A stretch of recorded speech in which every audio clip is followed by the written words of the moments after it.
أعوذ بالله من الشيطان الرجيم. بسم الله الرحمن الرحيم.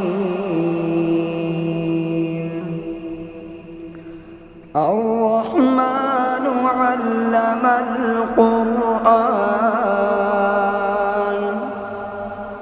خلق الإنسان علمه البيان.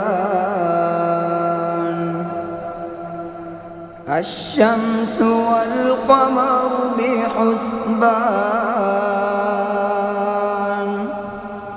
والنجم والشجر يسجدان والسماء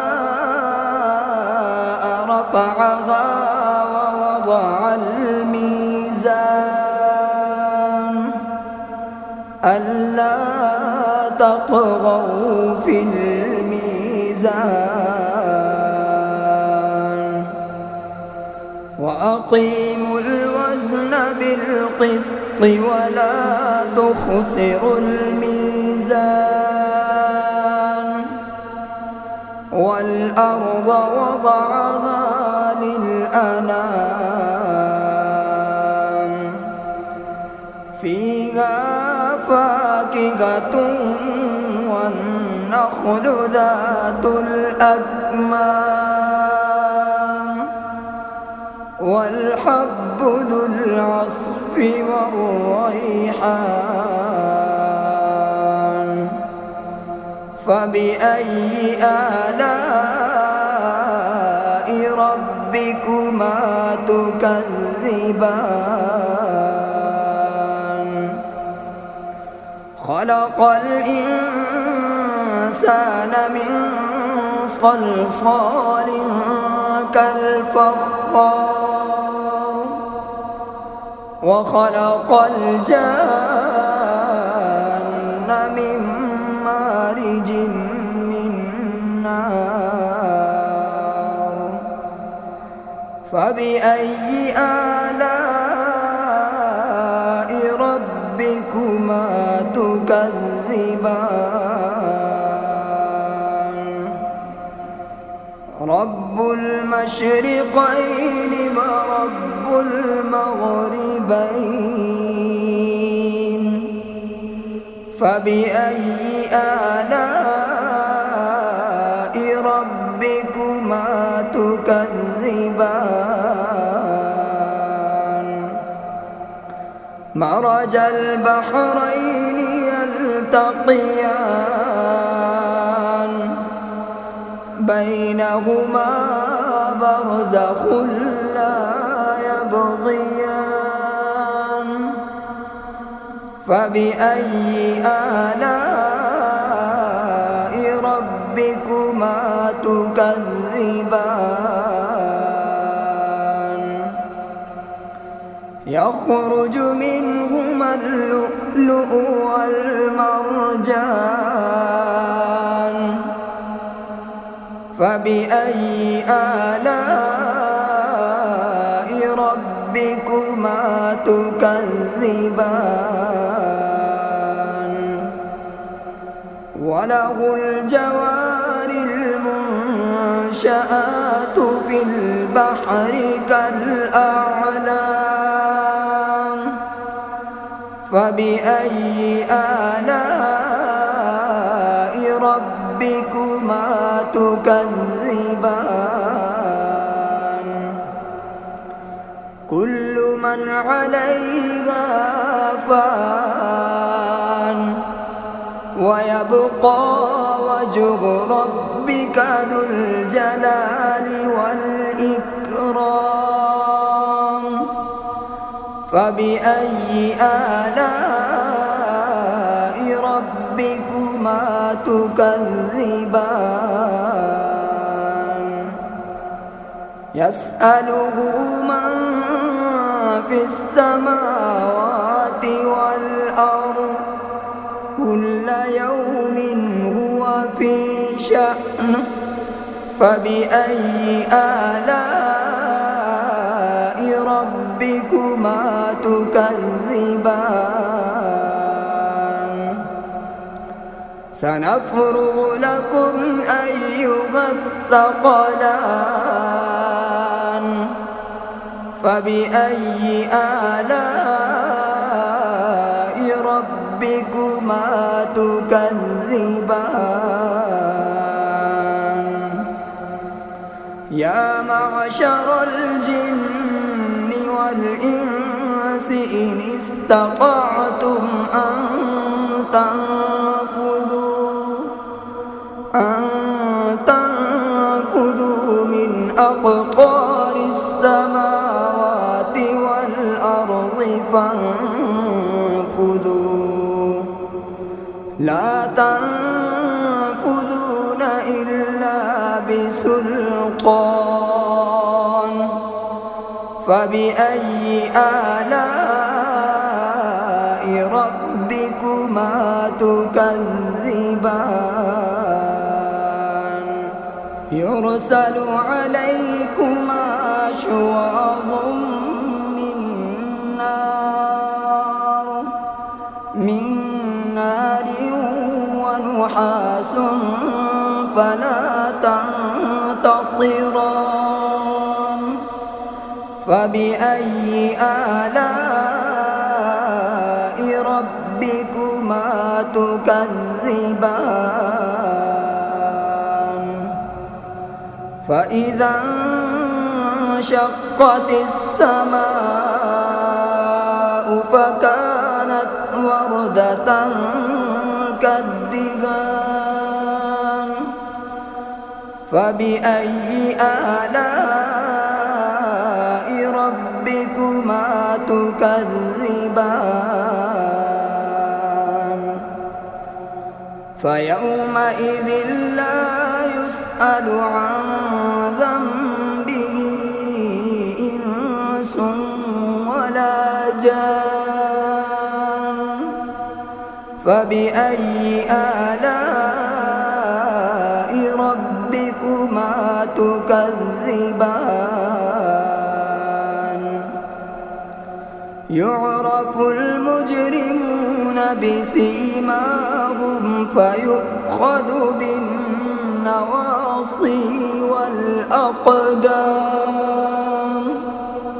فبأي آلاء ربكما تكذبان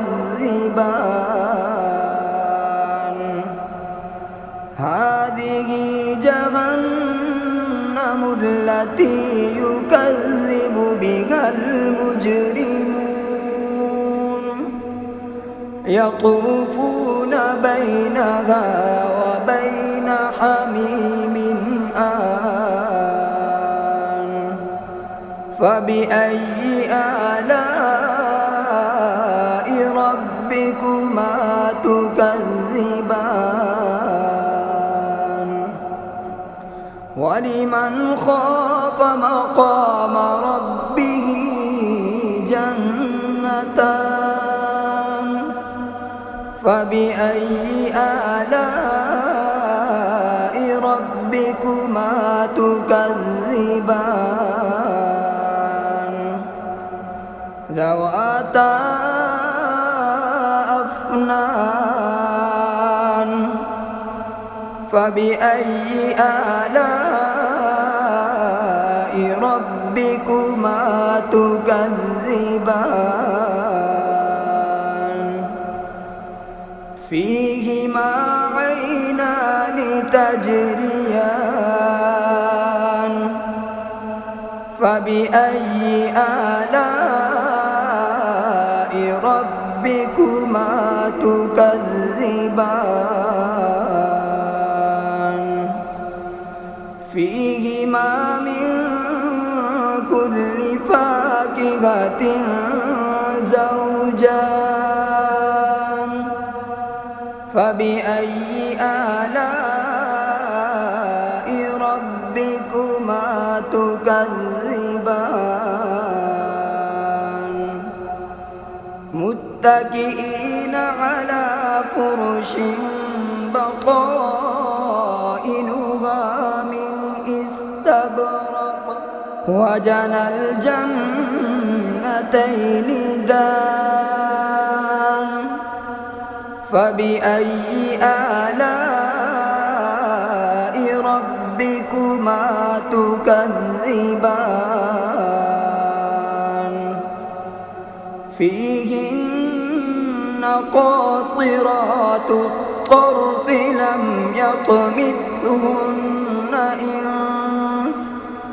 لم يطمثهن إنس قبلهم ولا جان فبأي آلاء ربكما تكذبان كأنهن الياقوت والمرجان فبأي آلاء ربكما تكذبان هل جزاء الإحسان إلا الإحسان فبأي آلاء ربكما تكذبان ومن دونهما جنتان فبأي آلاء ربكما تكذبان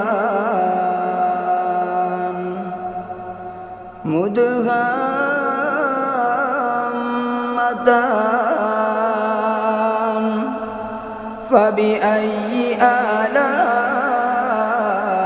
ربكما تكذبان فيهما عينان نضاختان فبأي آلاء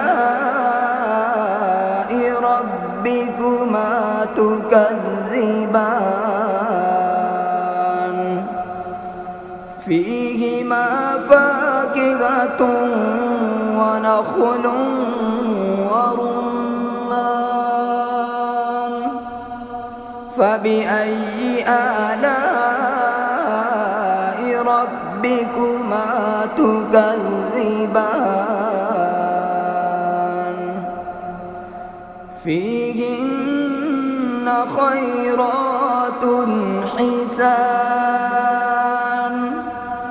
فبأي آلاء ربكما تكذبان حور مقصورات في الخيام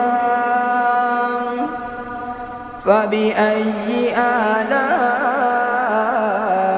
ربكما تكذبان لم يطمثهن إنس قبلهم ولا جان فبأي آلاء ربكما تكذبان متكئين على رفرف خضر وعبقري حسان فبأي آلاء ربكما تكذبان تبارك اسم ربك ذي الجلال والإكرام